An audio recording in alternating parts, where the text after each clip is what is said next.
今天拍摄的内容就是在家里做菜，还有三哥平时的工作。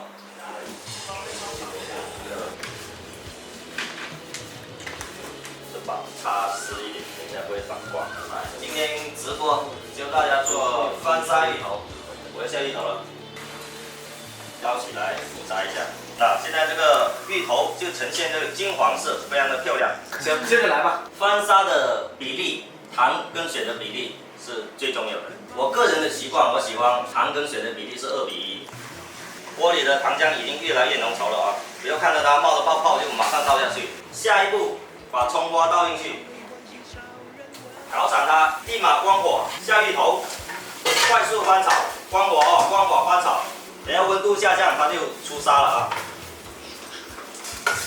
来，翻沙芋头可以了啊！好，先替你们尝一下。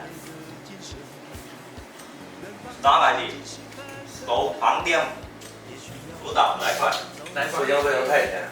来，师傅们来一块来。哎，山哥手艺真好。你现在是怎么想的？就是说，为什么要做现在是这样的？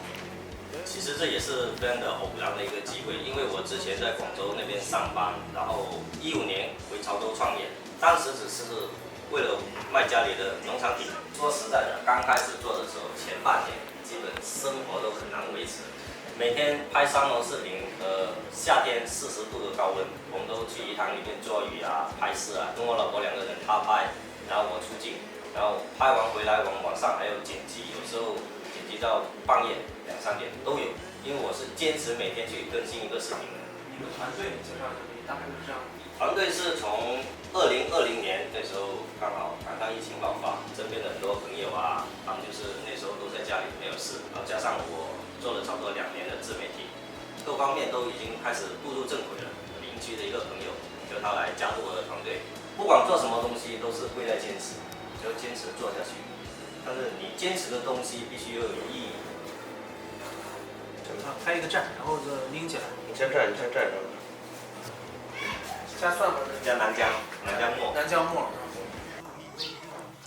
好了，拍了3天，任务完成了，吃饭去，拜拜。拜拜。